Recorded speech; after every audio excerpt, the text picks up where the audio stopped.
Bom, pessoal, após a nossa correção, agora nós vamos iniciar o novo conteúdo. Nós encerramos o capítulo 12, né, de ângulos, e vamos entrar agora no capítulo 13, onde a gente vai estudar triângulos, quadriláteros e circunferências. Mas nós vamos iniciar falando dos triângulos. Vocês já devem ter visto falar, óbvio, sobre triângulos. É um conteúdo que a gente vê em geometria desde o início, quando inicia lá na pré-escola, né, dos triângulos. E aí a gente vai continuar esse estudo de forma um pouco mais aprofundada, tá certo? Então, os triângulos, o que são os triângulos? Os triângulos, eles são polígonos com 3 lados. O que é que significa o polígono? Polígono é uma figura fechada e que é formada somente por segmento de reta, certo? E no caso do triângulo, ele vai ter especificamente apenas 3 lados. Ele é o menor dos polígonos que nós conhecemos, certo? Todos os outros polígonos vão ter mais de 3 lados, certo? O triângulo também tem uma característica importante,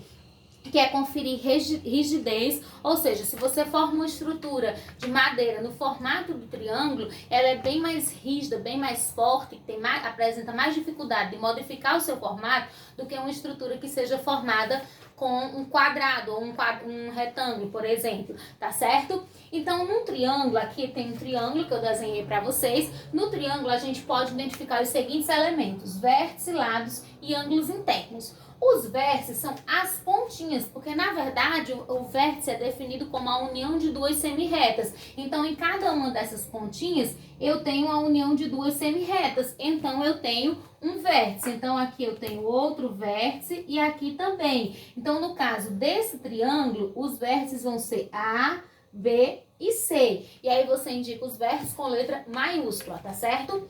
Os lados é a união é a semirreta. Então, essa semirreta que começa em A e termina em B, forma o lado AB. Aí eu tenho a semirreta que começa em B e termina em C, forma o lado BC. E eu tenho a semirreta que começa em C e termina em A, que forma o lado CA ou também o lado AC, tá certo? E como é uma semirreta, vocês devem colocar esse tracinho em cima para poder indicar que é uma semirreta, que é o lado do triângulo, tá certo? E os ângulos internos são os ângulos que vão ficar dentro do triângulo, certo? E aí eu vou dizer que aqui eu tenho o ângulo A, eu tenho o ângulo B, certo? E eu tenho o ângulo C, certo? Então, aqui o ângulo A interno, o B e o ângulo C, tá certo? Então, num triângulo eu consigo identificar estes elementos, tá certo?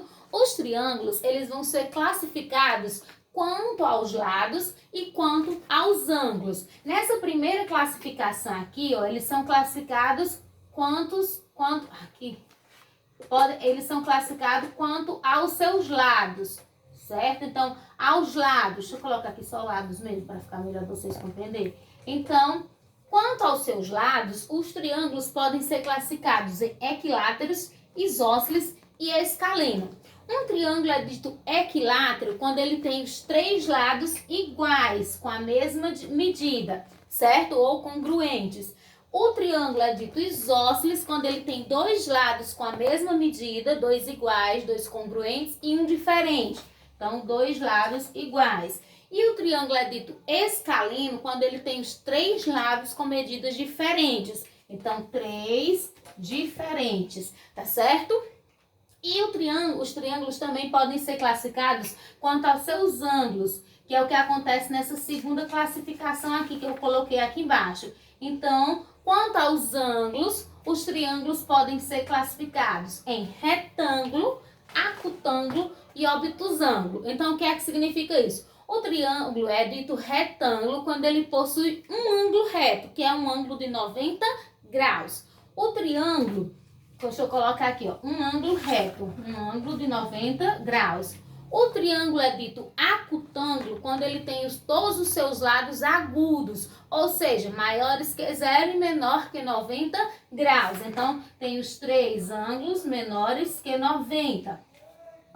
E o triângulo é dito obtusângulo quando ele apresenta um ângulo obtuso. E o que é um ângulo obtuso? É aquele que tem uma medida maior que 90 e menor do que 180. Então, pelo menos um obtuso, um ângulo obtuso, tá certo? Então, pessoal, repassando bem rapidinho, o triângulo são polígonos com os 3 lados. No triângulo eu posso identificar o vértice, que são as pontinhas, os lados, no caso aqui é ABC, BC e CA, certo? E posso identificar os ângulos internos que ficam dentro do triângulo. Eles podem ser classificados quanto aos lados em equilátero, quando tem 3 lados iguais com a mesma medida, isósceles, 2 lados com medidas iguais e um diferente, e escaleno, quando tem os 3 lados com medidas diferentes.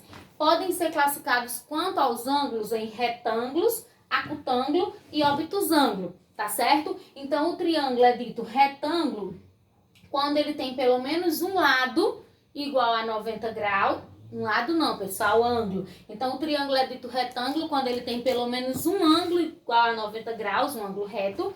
Ele é dito acutângulo quando ele tem os 3 ângulos com medidas menores do que 90, ou seja, os 3 ângulos agudos. E ele é obtusângulo quando ele apresenta um ângulo obtuso, com medida maior que 180 e menor do que... maior que 90 e menor que 180. Certo, pessoal? Então, pessoal, nós vamos parar por aqui. Na próxima aula a gente continua falando da condição de existência de triângulos e de outras propriedades de triângulo, tá certo? Eu não vou passar para vocês atividades do livro, porque a atividade do livro ela vai logo para a questão do X, que é um pouco mais complicado. A atividade que eu vou passar para vocês é uma atividade extra que eu vou postar na sala de aula, e aí vocês podem imprimir, ou se não puderem imprimir, podem copiar no caderno e depois tirar foto da atividade copiada e resolvida e enviar para mim, tá certo? E aí vocês têm que copiar as perguntas. E quem puder imprimir, faz a impressão, resolve e manda a foto para mim. A atividade também vai ser uma atividade simples. Espero que todos vocês consigam fazer direitinho. Qualquer dúvida, lembrem-se, estou disponível de 1 às 5 para tirar a dúvida de vocês e para receber as atividades, tá bom, pessoal? Então, façam tudo com atenção. Um abraço.